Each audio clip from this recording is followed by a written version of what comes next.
negara kita ini ya merupakan salah satu negara yang tingkat kerentanan bencananya itu paling tinggi di dunia.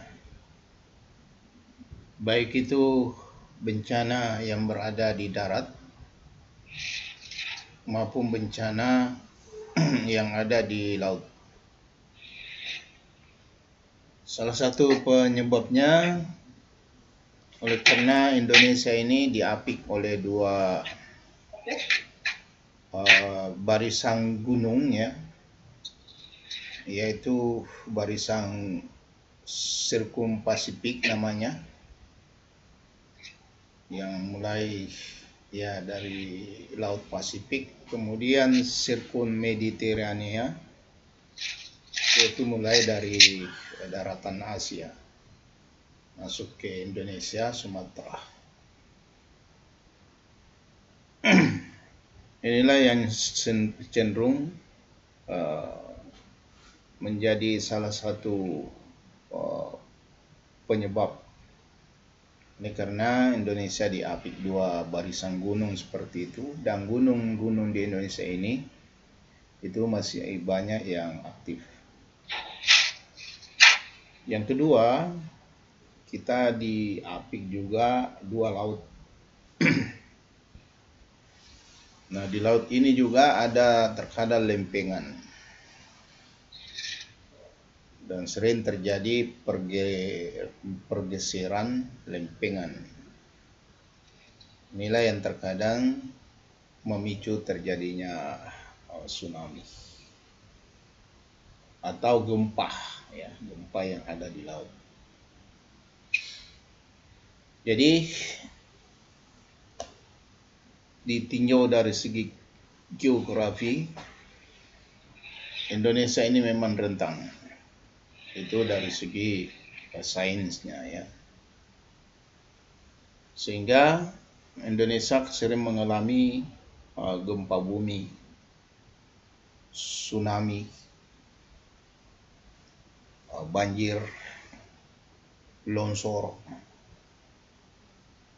Kemudian hutan kita ya sering terjadi bencana berupa kebakaran. Kemudian sering juga terjadi kekeringan. Dan sering juga terjadi letusan gunung berapi. Nah, kalau kita lihat dari sisi Al-Quran, itu sebetulnya Al-Quran telah lama membahas tentang fenomena bencana alam. Bukan sekedar peristiwa fisik saja, tetapi juga bisa juga menjadi pesan spiritual, yaitu berupa peringatan moral, dan bisa juga termasuk ya pembuktian dari kekuasaan Allah Subhanahu wa Ta'ala. Nah, oleh karena itu dalam perspektif Al-Quran, dalam perspektif Al-Islam, bencana alam itu tidak hanya dimaknai sebagai musibah ya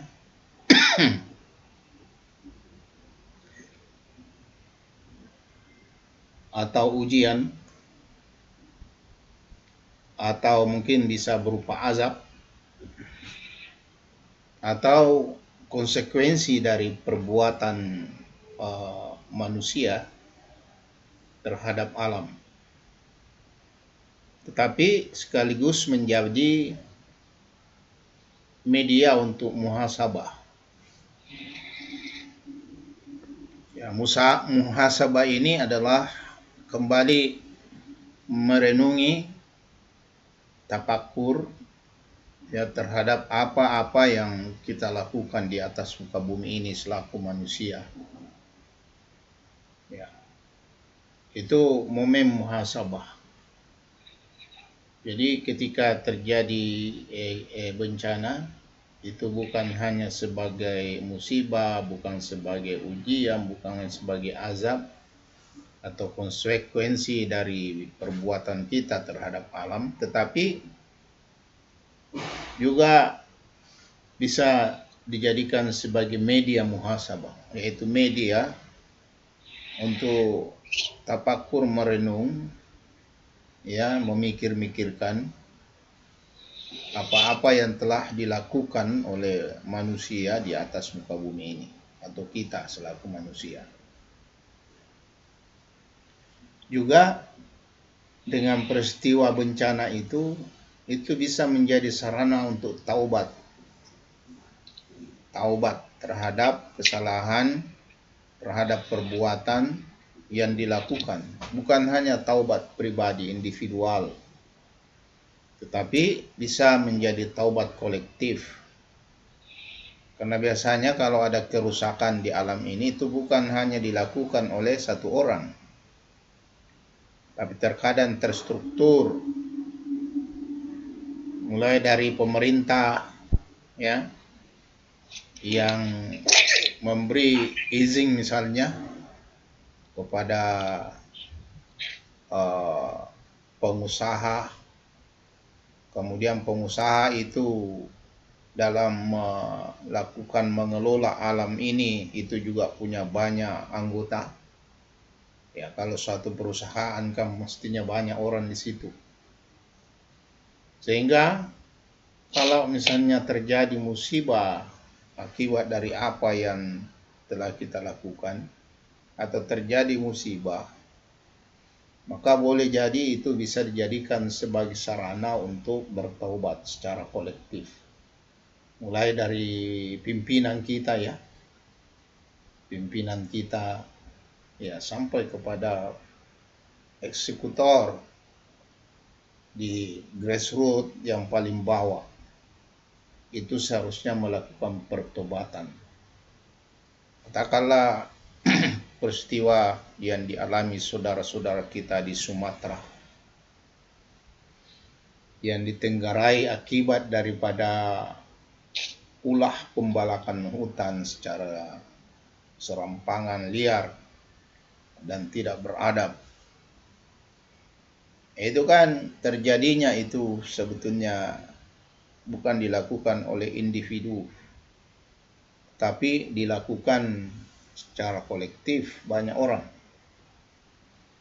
Seharusnya ya mereka harus bertobat secara kolektif.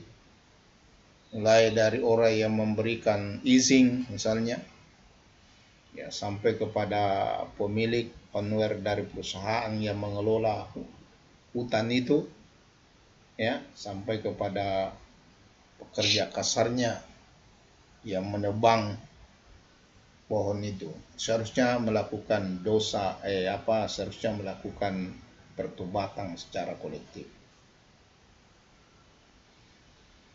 Dan juga bisa menjadi momen untuk memperbaiki sistem kehidupan yang telah dirusak. Jadi bisa menjadi momentum perbaikan sistem kehidupan yang lebih berkeadaban. Nah itu, ya, katakanlah harus menata ulang tentang undang-undang, ya, tentang undang-undang pengelolaan hutan, harus menata ulang tentang undang-undang lingkungan hidup, harus menata ulang, ya, tentang syarat-syarat pengelolaan hutan dan sebagainya. Jadi bisa menjadi sarana untuk memperbaiki sistem dalam kehidupan kita ini. Jangan, ya, kalau ada aturan, ada sistem yang rusak justru dipelihara karena menguntungkan sebahagian orang. Itu terus dipelihara karena ada orang-orang yang diuntungkan, orang-orang tertentu, sehingga itu tidak mau diubah. Nah, jadi itu. Nah, kenapa terkait bencana, kejadian, musibah yang menimpa kita itu dengan manusia? Ya, karena tidak ada kerusakan, tidak ada bencana yang terjadi, ya, itu tanpa melibatkan sebetulnya tangan-tangan manusia.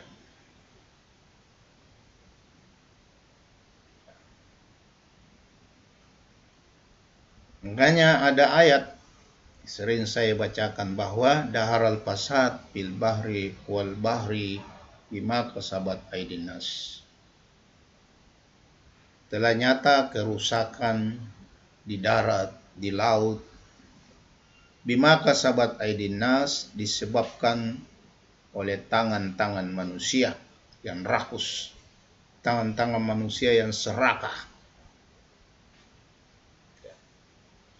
Liuzika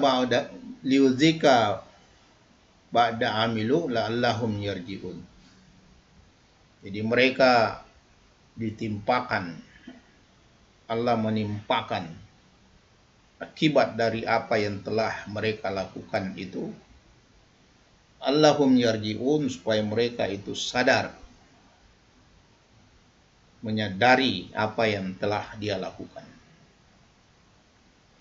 Tapi kan terkadang manusia, ya, tidak sadar dengan kerusakan yang dilakukannya. Terkadang manusia tidak menyadari apa yang dia lakukan. Ya. Makanya Allah katakan, ya mudah-mudahan mereka menyadari. Jadi setelah ditimpakan, seharusnya mereka itu mudah-mudahan sadar bahwa apa yang dia lakukan itu salah. Bahwa apa yang dia lakukan itu menimbulkan malapetaka. Cuma kan terkadang manusia tidak menyadari. Dan itu Allah sudah sampaikan bahwa wa iza qila lahum la tufsidu fil ardi, dan apabila dikatakan kepada mereka la tufsidu fil ard, janganlah engkau merusak di atas muka bumi ini. Lalu mereka menjawab, kami ini muslihun, orang-orang yang memperbaiki, membangun, ya. Kami ini adalah orang-orang yang memperbaiki karena kami ini membangun.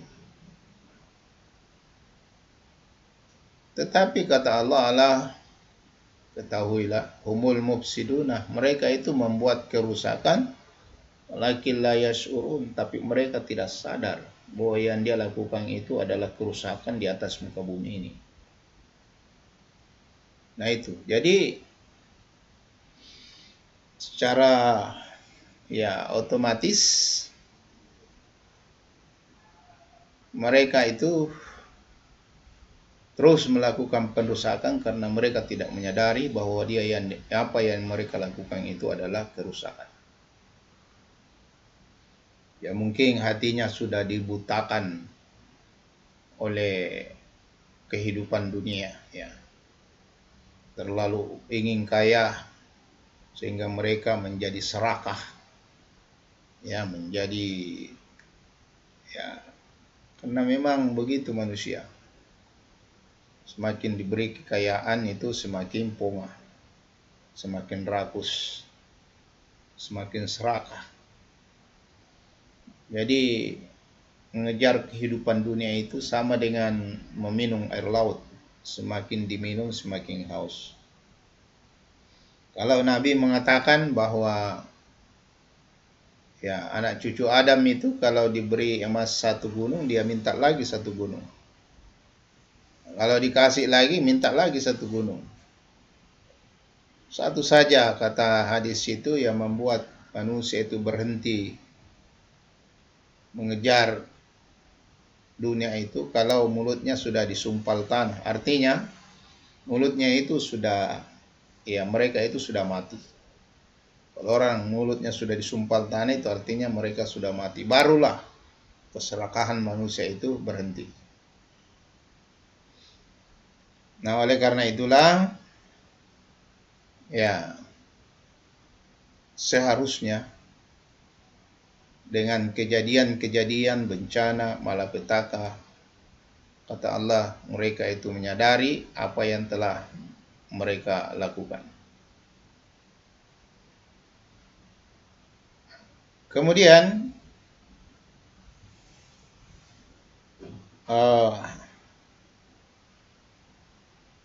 bencana alam dalam perspektif Al-Quran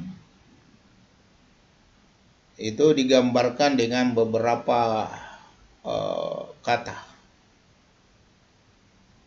Misalnya ada kata-kata musibah, ya, musibah. Jadi bencana itu dalam Al-Quran biasa disebut musibah, yaitu segala bentuk penderitaan yang dialami oleh manusia. Cuma memang musibah ini ma'asaba min musibatin illa biiznillah. Itu tidak akan menimpa manusia kalau Allah tidak mengizinkannya. Nah, musibah ini bisa dialami secara pribadi, bisa secara berkelompok, bisa juga dialami secara menyeluruh oleh manusia. Kalau seperti yang terjadi di zaman lampau, tenggelamnya bumi, ya itu dialami secara keseluruhan oleh umat manusia, kecuali umat Nabi Nuh alaihissalam yang sempat beriman, sempat beriman dan selamat karena mereka naik ke dalam perahu Nabi Nuh yang sudah disiapkan. Nah, itu secara keseluruhan manusia. Tapi ada juga musibah yang menimpa kita secara pribadi. Ya, apakah misalnya kecelakaan yang kita alami secara pribadi. Bisa juga menimpa keluarga kita. Ya, bisa. Nah, bisa juga disebut bala. Kalau dalam Al-Quran itu biasa juga disebut bala, ujian. Ya, ujian. Ya, kenapa? Karena kita selaku seorang muslim itu tidak akan dibiarkan menyatakan diri beriman kecuali dia diuji. Makanya ya ada ayat yang menyebutkan ahasiban nas ayyutraku ayyakulu amanna wa hum la yuftanun. Apakah saya membiarkan manusia itu menyatakan dirinya beriman wa hum la yuftanun, lalu saya tidak mengujinya? Jadi manusia itu sebetulnya diuji, ya, bagi orang yang beriman itu harus memang siap-siap setiap saat diuji. Jadi kalau misalnya orang-orang yang baik-baik itu berada di tengah kerusakan, kemudian terjadi musibah, maka bagi orang mukmin itu adalah ujian bagi mereka. Ya. Kenapa? Karena kalau ada malapetaka, ada musibah yang menimpa sekelompok orang atau satu kaum, itu yang kena itu bukan hanya orang-orang jahat di antara mereka, atau orang-orang yang membuat kerusakan di antara mereka, tetapi termasuk orang-orang baik yang ada di antara mereka itu juga bisa kena. Makanya ada ayat yang sering saya bacakan juga bahwa ya, ittaqu la tusibanna alladzina zalamu minkum khassah. Jadi takutlah akan musibah malapetaka yang bukan hanya menimpa orang-orang zalim khusus di antara kamu. Artinya kalau ada musibah, ada malapetaka, bukan hanya orang-orang jahat, orang-orang yang tidak taat kepada Allah, atau orang-orang yang merusak di atas muka bumi ini yang kena. Semua bisa kena, termasuk orang-orang yang beriman, orang-orang yang baik di antara kita. Nah itu, jadi disitulah perannya sebetulnya kita, ya orang yang sadar, orang yang baik-baik itu menyadarkan mereka, memberi pemahaman ya akan akibat yang mereka bisa dapatkan atau rasakan ketika kerusakan-kerusakan, kejahatan-kejahatan yang mereka lakukan itu berlanjut terus. Itulah peran kita mengingatkan agar jangan membuat kerusakan. Nah itu, jadi seperti itu supaya kalau ada musibah ya, dan kita ikut misalnya terkena musibah lalu kemudian kita celaka atau meninggal dalam peristiwa itu, maka ada pertanggungjawaban kelak di akhirat ketika kita menghadap Allah Subhanahu wa taala. Ya. Kenapa? Karena kita sudah memberi peringatan. Jangan saya sering gambarkan seperti ya kita ini berada di atas perahu, lalu teman-teman yang bersama dengan kita di atas perahu atau kapal itu melubangi tempatnya. Ya, lalu kita berkata biarlah karena kan tempat natonji. Dia juga sudah bayar, biarlah dia lubangi karena di kamarnya tonji atau tempatnya tonji. Iya, benar bahwa dia bayar naik kapal, naik perahu. Tetapi ingat bahwa kalau itu dibiarkan dia lubangi perahunya, dia lubangi tempat di mana dia berada, maka tentu yang akan tenggelam bukan hanya yang membuat lubang kan. Semua orang-orang yang di atas perahu itu bisa tenggelam bersama mereka. Nah itu. Kemudian bencana dalam Al-Quran itu bisa berupa azab, ya, azab atas kedurhakaan ya, yang dilakukan oleh manusia. Ya, karena mereka durhaka, mereka tidak tunduk patuh kepada Allah, tidak mau taat, akhirnya diazab. Dan ini banyak kejadian-kejadian di masa lalu. Nah, bisa juga dalam Quran disebut fasad, ya kerusakan tatanan alam, fasad. Kemudian bisa juga disebut fitnah atau cobaan atau ujian. Jadi Allah Subhanahu wa taala untuk ujian ini itu menyebutkan wala nabluwannakum bisyai'in minal khaufi wal ju' wa naqsim minal amwal wal anfusi was samarat wa basyiris sabirin. Di surah Al-Baqarah di ayat 155 Allah menyampaikan, dan sungguh kami akan menguji kamu dengan sedikit ketakutan, kelaparan, kekurangan harta, jiwa, buah-buahan, dan berilah kabar gembira kepada orang-orang yang sabar itu. Potret ayat ini kalau kita lihat kejadian di Sumatera itu terjadi ini. Jadi ujian Allah itu tentang ketakutan ya. Bayangkan bagaimana takutnya orang ya di tengah diterjang banjir yang besar itu.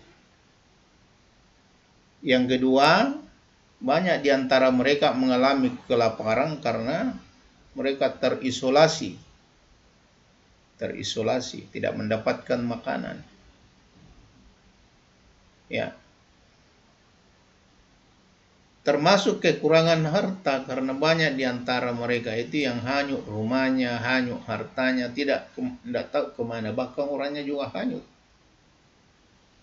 Jadi ada juga kekurangan harta, kata Allah, kekurangan jiwa dan kekurangan buah-buahan. Kekurangan jiwa ini kan banyak di sana yang mati, keluarganya yang hilang sampai sekarang belum diketahui di mana rimbanya. Nah itu jadi termasuk buah-buahan, ya, jadi banyak pohon-pohon buah, tanaman mereka yang itu hanyut. Jadi itu. Nah, ayat Al-Quran ini, ya, itu menunjukkan bahwa bencana itu bisa berbentuk krisis pangan, ya. Bencana juga bisa berupa wabah, bisa juga kekeringan, bisa juga keruntuhan ekonomi, ya, seperti yang pernah kita alami, krisis moneter, krisis ekonomi. Bisa juga kematian massal, dan termasuk bisa gagal panen. Nah, jadi sebetulnya dari apa yang terjadi, krisis pangan, wabah, kekeringan, ya, kematian massal, gagal panen, ini kan bagi kita di agribisnis itu sangat relevan, terutama tentang agribisnis, isu agribisnis dan lingkungan saat ini. Kemudian bencana itu bisa juga sebagai teguran, ya, bisa juga sebagai teguran.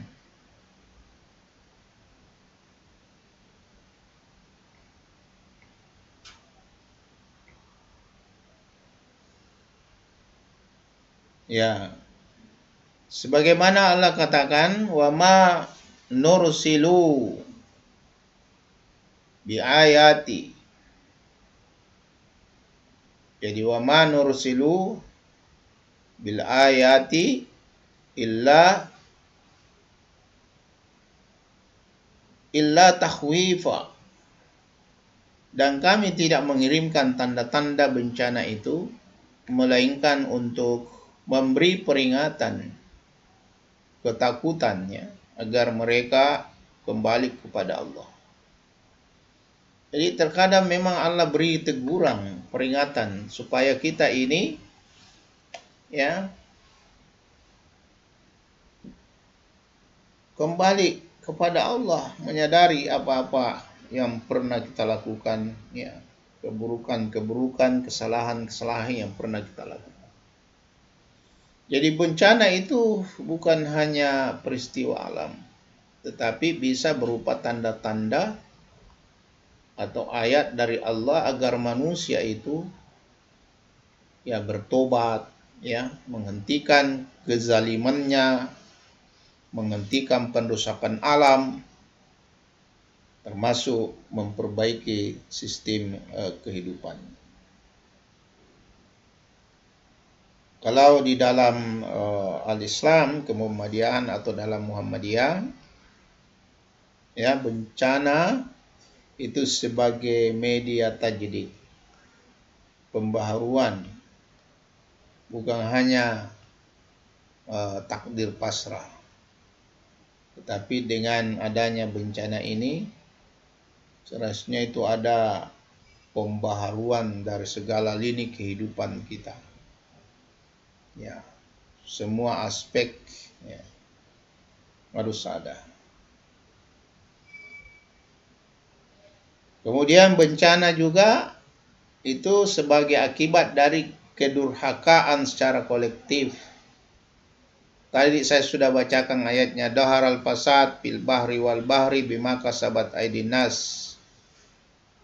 Ya, liyuzikahum ba'dalladzi amilu la'allahum yarji'un. Jadi bencana itu datang sebagai akibat dari kedurhakaan kolektif atau kerusakan yang dilakukan secara kolektif. Jadi darat, di laut terjadi kerusakan karena tangan-tangan manusia.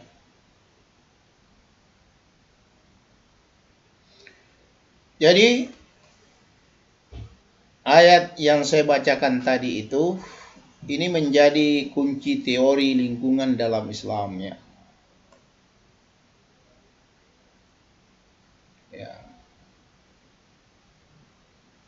Nah, perbuatan manusia, misalnya penebangan liar, dampaknya itu kan banjir, longsor, kan begitu. Itu kan akibat dari tangan manusia. Kemudian pencemaran air. Ya, pencemaran air itu kan apa yang terjadi dampaknya? Matinya ekosistem perairan. Itu kan manusia juga yang bikin. Emisi karbon misalnya. Itu kan akibatnya terjadi perubahan iklim. Siapa yang melakukan itu? Kan manusia juga. Ya, jadi eksploitasi yang berlebihan, ya, itu akan menimbulkan kekeringan dan krisis pangan. Dengan kata lain, akan menimbulkan bencana ekologis, dan ini adalah dosa ekologis kolektif. Kemudian ada beberapa bencana di dalam Al-Quran, ya. Misalnya bencana yang ditimpakan kepada kaum Nuh, ya. Saya sudah sebutkan tadi bencana yang ditimpakan kepada kaum Nuh, yaitu berupa banjir besar. Kenapa? Karena mereka menolak dakwah. Menolak dakwanya Nabi Nuh. 950 tahun Nabi Nuh itu berdakwah, tapi hanya sekitar 50 orang saja yang beriman. Yang lain menolak dakwanya. Nah, sehingga Allah menurunkan banjir besar, menenggelamkan mereka. Kaum Ad kena angin topang. Kenapa? Karena kesombongannya. Kaum Samud itu kena gempa yang dahsyat, itu karena pembangkangan. Penduduk Madian, ya, kena gempa dan petir, itu karena kecurangan mereka di dalam berdagang ekonomi, ya. Kemudian Fir'aun itu ditenggelamkan di air, di Laut Merah, itu karena kezaliman dan tiraninya sebagai seorang pengusaha, penguasa. Sebetulnya ini kalau kita lihat, menolak dakwah, sombong, membangkang, kecurangan ekonomi, kezaliman dan tirani pada penguasa. Kalau kita di Indonesia ini sebetulnya ada semua ini. Ya. Banyak orang yang menolak dakwah, banyak orang-orang sombongnya, banyak orang-orang yang membangkangnya. Kemudian kecurangan ekonominya, penipuan di mana-mana, ya, dan sebagainya. Dan termasuk, ya, ada kezaliman dari para pemimpin kita, ada tirani, ya. Ya, kalau yang lalu-lalu itu kan rakyat yang sering jadi korban, dikorbankan. Itu kan namanya kezaliman. Jadi bisa saja ini apa yang menimpa Nabi Nuh, kaumnya Nuh, apa yang menimpa kaum Ad, apa yang menimpa kaum Samud, apa yang menimpa penduduk Madian, begitu pula Fir'aun, itu bergabung menjadi satu di tanah air kita, ya, yaitu banjir besar, angin topang, gempa dahsyat, gempa dan petir, ya, termasuk tenggelam di laut. Dan satu lagi, umat Nabi Lut, ya, yang diazab oleh Allah, bencananya berupa penyakit kelamin. Kenapa? Karena dia menghalalkan LGBT. Nah, kita di Indonesia juga kan ada orang seperti itu. Nah, jadi setiap, ya, Allah mengatakan setiap mereka kami siksa sebab dosa-dosanya. Di antara mereka ada yang kami timpakan hujan batu, ada yang ditimpakan teriakan dahsyat, Ada yang kami benangkan ke dalam bumi, ya seperti karung itu kan, dibenangkan ke dalam bumi, dan ada yang kami tenggelamkan. Nah itulah umatnya Nabi Nuh dan Fir'aun. Jadi seperti itu. Nah, apa sebab-sebab terjadinya kerusakan lingkungan? Pertama itu karena keserakahan ekonomi atau tamak, ya. Nah, itu hadis yang saya katakan tadi. Laukana libuni Adam, sekiranya anak cucu Adam itu memiliki 2 lembah emas, niscaya dia mengingkang yang ketiga, lembah yang ketiga. Hadis riwayat Bukhari dan Muslim. Nah, karena keserakahan manusia itulah, ya akibatnya mereka melakukan overeksploitasi hutan, overeksploitasi terhadap alam, ya, terhadap tambang dan sebagainya. Kemudian mereka melakukan overfishing. Begitu pula mereka melakukan overmining dan overproduksi dan seterusnya. Nah, semua ini kan akan menghancurkan daya dukung alam kita. Sebab yang kedua, karena hilangnya amanah khalifah fil ard. Ya, kita kan dijadikan oleh Allah sebagai khalifah, ini jailum fil ardi khalifah. Nah, manusia itu diberi tugas sebagai khalifah, pengelola, bukan sebagai penghancur, bukan sebagai pemilik. Karena yang memiliki itu apa yang ada di langit dan di bumi Allah. Lillahi ma fis samawati wa ma fil ard. Nah, karena manusia sebagai khalifah, maka manusia itu, ya, seharusnya tidak merusak, tidak menjara, tidak mengotori, tidak menghabisi alam ini.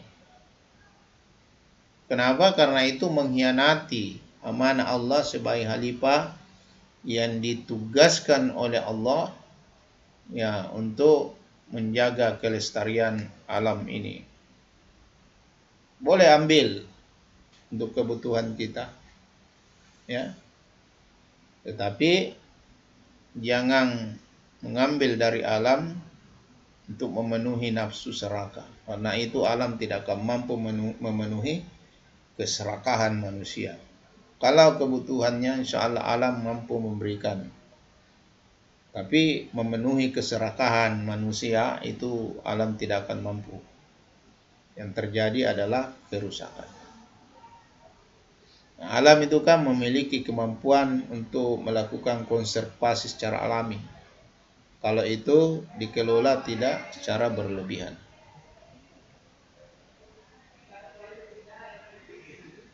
Nah itu. Yang kedua, gaya hidup. Ketiga, gaya hidup tidak berkelanjutan. Jadi kita ini sering tasraf, ya, sering juga tabsir, ya. Makanya Allah ada larangan Allah, wala tusrifu, innallaha la yuhibbul musrifin. Jangan berlebihan, karena sesungguhnya Allah tidak menyukai orang yang berlebihan. Nah, kenapa? Innal mubazzirina kanu ikhwanus syaitan. Karena orang yang berlebihan itu atau pemboros itu adalah bersaudara dengan syaitan.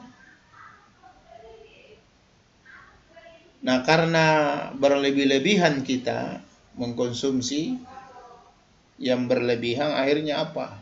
Menghasilkan sampah plastik yang menggunung, ya, limbah industri yang mengotori udara, mengotori air, mengotori tanah.